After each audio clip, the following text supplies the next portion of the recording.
Hey,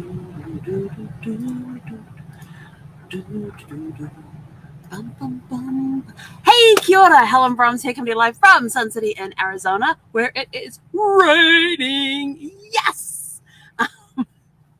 It was very hard to decide when to take Zeffie for her evening walk because I looked at the weather and this little round wheel, and you click on the round wheel and it shows you the next 4 hours. And for the next 120 minutes, it had rain, and it was all up high with reds along the top. If you want to see a picture of it, just either go to my Instagram account or my Facebook page. There's a picture of it on there and a picture of Zeffie up watching the windows cry, which is a term that my friend Kathy came up with when I told her it was outside raining and that Zeffie was watching the rain outside. And so she came back with this saying that the windows were crying. And it kind of does look that way. But we just got back from a walk. We are wet. It is hot and sticky. I mean, it is as humid as anything out there, and it's raining. And fortunately, we were out during a lull in the rain, and for most of it, and it started getting heavier again when we got back home. So it stayed away long enough, and we heard a rolling of thunder, and I said to Zeffie, I says, we got to get moving. But yeah, we come back in, and I always put a towel down on the floor when we go out when it's raining, so I've got something to step on with the shoes and whatnot. And I'm coming up the steps, and Zeffie's already inside, and she's like rubbing her face furiously over the towel, like she's trying to dry herself.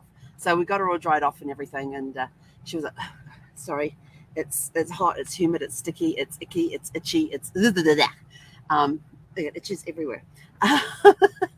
Because I have my rain poncho on, so and there's no breeze outside. And that's one thing that they said about the thunderstorm, is that it was barely moving because there's no wind. And so that's why it's like that for a couple of hours. And it was bad itch on my shoulder blade. I gotta find my back scratcher. But anyway, today is Serenity Sunday. It's a day of so how was your day? How did you relax today? How did you refresh, rejuvenate, get ready for the week ahead? We basically... Well, I did a little bit of stuff on the computer today, which is something I have never... Not that I have never worked on the computer on a Sunday. It is stuff that I don't normally do, but it sparked. So the activity that I was doing is something that I don't normally do, but it sparked huge ideas and everything else. So I have a page of notes sitting here next to me on what I need to do next. And it's hopefully it's gonna be really, really cool. But I have to talk to some people for us to help, because I'm gonna need their help to get this up and moving and everything else. So but for right now, we're just hot, and I may have to go for a shower. The problem is I want a cold shower, and I only have hot water in my cold water pipes because of the heat. It was up to 105, I think it was today, which heats up my cold water. And although I'm going off the tank, so maybe it will be a little cooler. Yeah, maybe I'll do that. Might go see if I can take a cold shower off the tanks, because I know if I do it through the pipes, I get hot water coming out of my pipes in temperatures like this. In a day like this, I want a cold shower. The problem is it's going to invigorate me, and who knows when I'll get to sleep tonight. I love cold showers in the morning because they are bracing. They wake you up. But in summertime, it's a little difficult to have a cold shower. Although off the tank, it's a little easier, but it's still not cold like it is in the wintertime. And but anyway, so today was all about rest and relaxation. And so I got started on this idea. I was doing something on the computer today, and it sparked an idea. So I got the notes for that written out. And now I have to start making a list of people that I want to talk to about this idea and see if they're interested. And it's just been a really cool day for that. And then I went and had a snooze, and I sleep about 30 minutes. And then I got woken up with the awning flapping crazily. So I had to pull that in.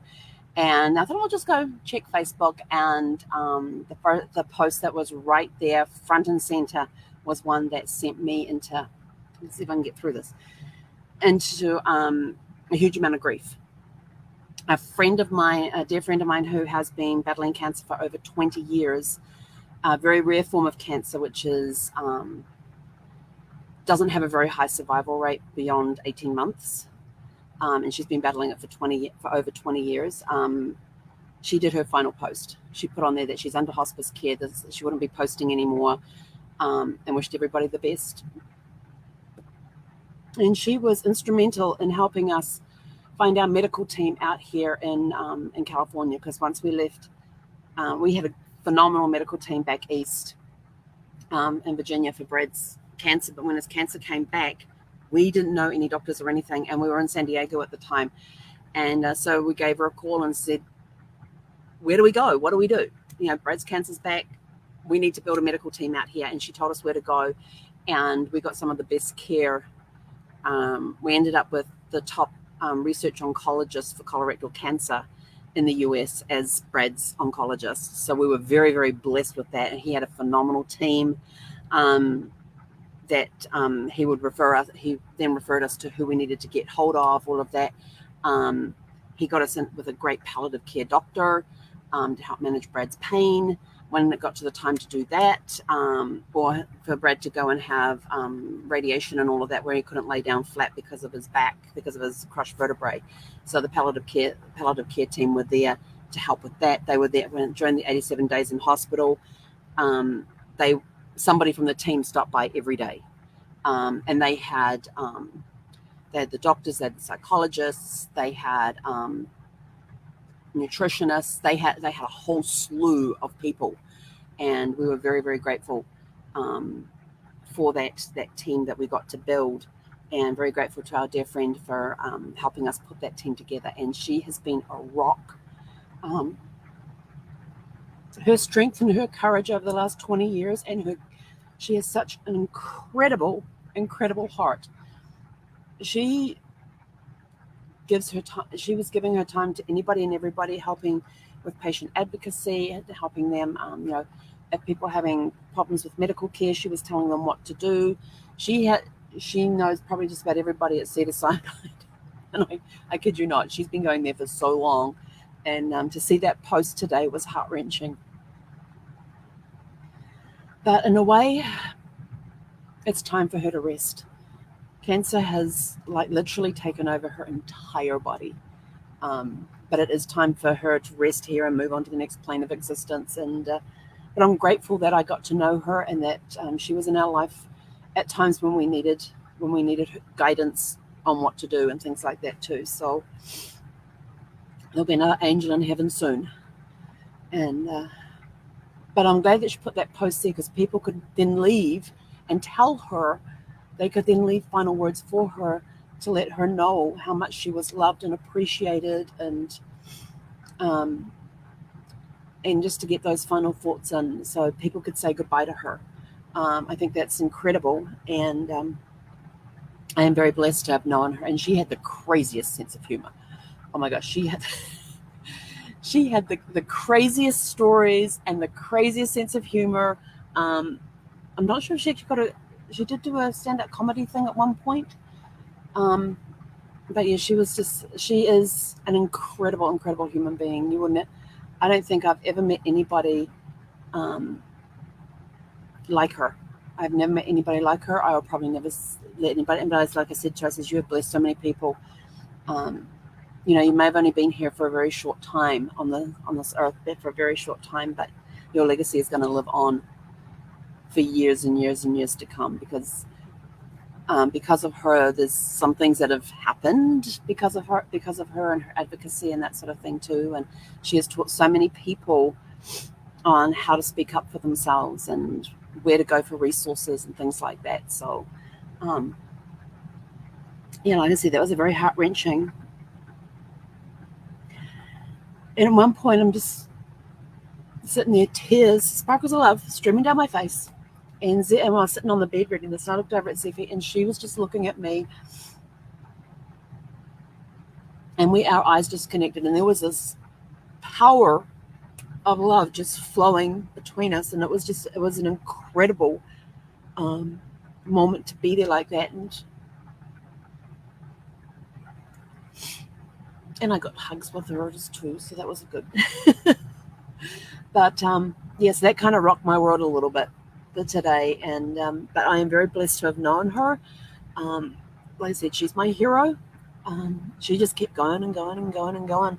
And I honestly thought that, every time she posted, I thought, she's going to beat this. She's done it before. She'll do it again.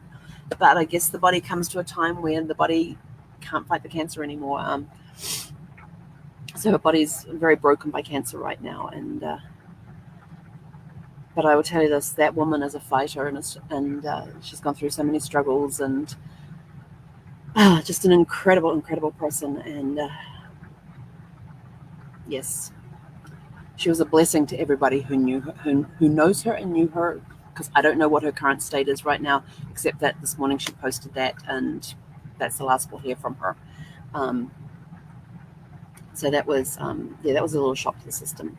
And then the rain came, and I asked Alexa what the weather forecast was for today, and there was no mention of rain in there. But all of a sudden we had severe thunderstorm warnings. Air quality warnings are in place until sometime tomorrow because we've got the ozone pollution going on. What else was there? Oh, and severe winds too, because we're expecting wind gusts up to 50 miles an hour. And but when I asked Alexa, she's like, no rain, it's blue skies and sunshine. And I'm like, looking outside going, yeah, it's liquid sunshine, definitely. But yeah, so it's been a very relaxing day, even though just the heart-wrenching time. But I'm glad the walk's done.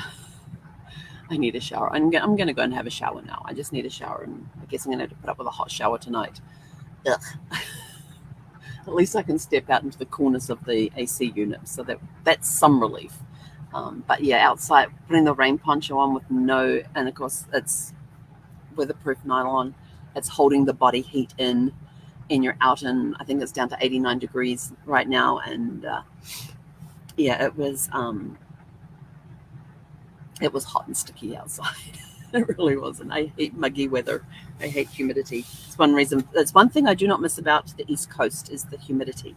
I do not miss that at all. I miss the 4 seasons, but I do not miss the humidity. But anyway, I'm out of here for now, but please hold close those that you love and tell them that you love them. Pick up the phone and call people and tell them that you love them, and because you never know when the last chance is going to be. And if you've got somebody who has a terminal illness, make sure that you let them know how much you love and appreciate them.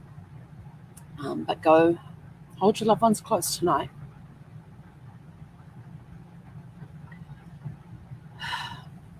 And that is it from us for today.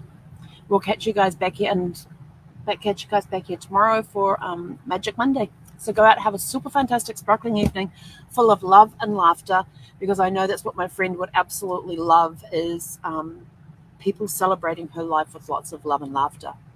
And because that's the type of person that's the type of person that she is. She just has this heart of gold, and she loves to laugh. And man, she's got a crazy sense of humor. So go out and have a super fantastic, sparkling evening. We'll catch you guys tomorrow for Magic Monday. Hey, konera.